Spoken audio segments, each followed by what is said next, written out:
Hello everyone, it's Shane Kanto, your Wasteland reviewer, and I'm here to review Sam Levinson's new film, Malcolm and Marie, starring Zendaya and John David Washington. And this is a new Netflix film, and Levinson, the son of Barry Levinson, creator of the show Euphoria, which is nuts, and really gives Zendaya a real breakout, mature role for her, and brings her into this fold with John David Washington. And what I appreciate about this film is the acting.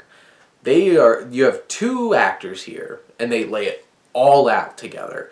Zendaya continues that opportunity that she got on Euphoria to do something mature and deep and just complex and dirty, and she delivers. She's at it every single moment in this film. She's fantastic. She walks this tightrope of avoiding the overacting but delivering such a powerful performance. John David Washington definitely has his moments where he's just like through the roof in terms of the amount of energy and yelling that he's putting into this, but this is the most personality I've definitely seen from him, and it was refreshing, especially after Tenet, because he has no personality in that film. And not necessarily his fault, but he shows in this that he can be that. And the performances are by far the best part of this film. Their chemistry is off the charts. And Levinson and the cinematographer focus on doing this black and white film. And I feel like that really works for this particular film. Marcel Rev, who's the cinematographer, and Levinson, you create this beautiful, stark, black and white picture. And it feels very intimate, it feels very old school and classy, especially because this film it feels like in that vein of Who's Afraid of Virginia Woolf kind of thing, where you're just one night and it's just this couple going at it. Obviously they didn't have another younger couple or another couple in the fold, but it's just that focusing on the tortures that could happen in rocky relationships and when things can get complex and dirty when it comes to love.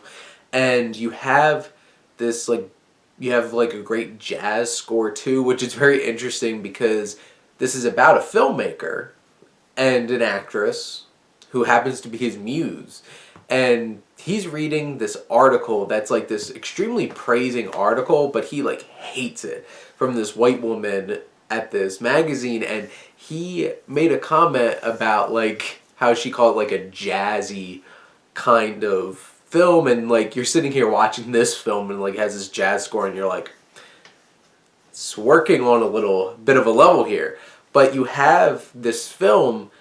My biggest issue with Malcolm and Marie, which took a lot from me, is that it's one of those kinds of things where it's it's really trying to be unexpected and crazy and out there in terms of the twists and turns that it puts in a story.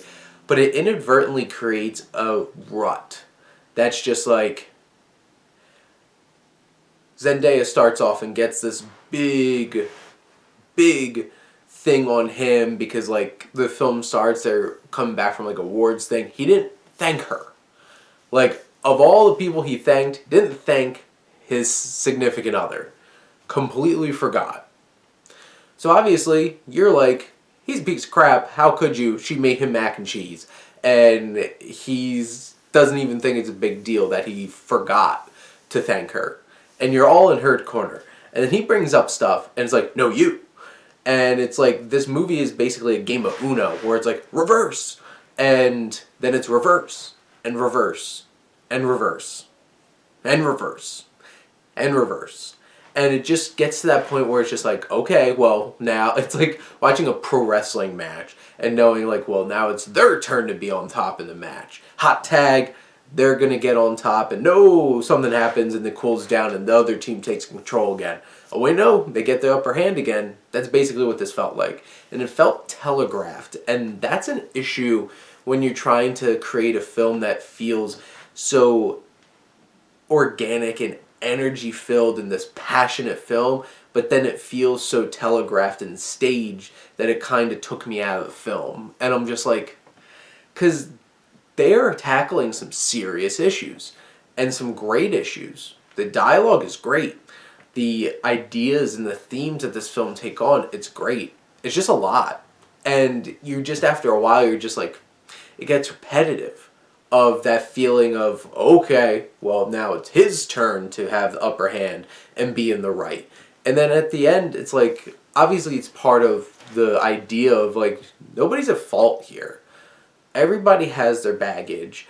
But like, at that point, you're just like, I don't even know who to feel sorry for in this situation. I just feel a bit exhausted.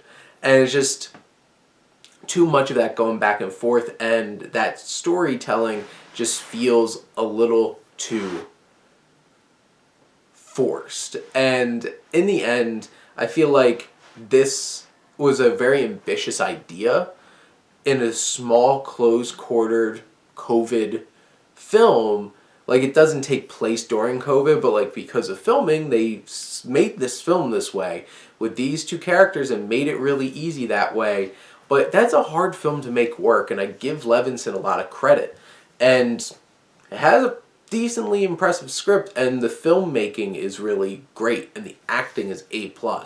It's just, by the end, I'm just like, I wish I got more out of this film, but it kind of just left me, like, exhausted, and not in a good way. But I would still suggest this film. It's on Netflix right now, but go check out Malcolm and Mary. But those are my thoughts. Let me know what you think, and let's talk some movies. But thank you as always for tuning in and supporting your Wasteland Reviewer.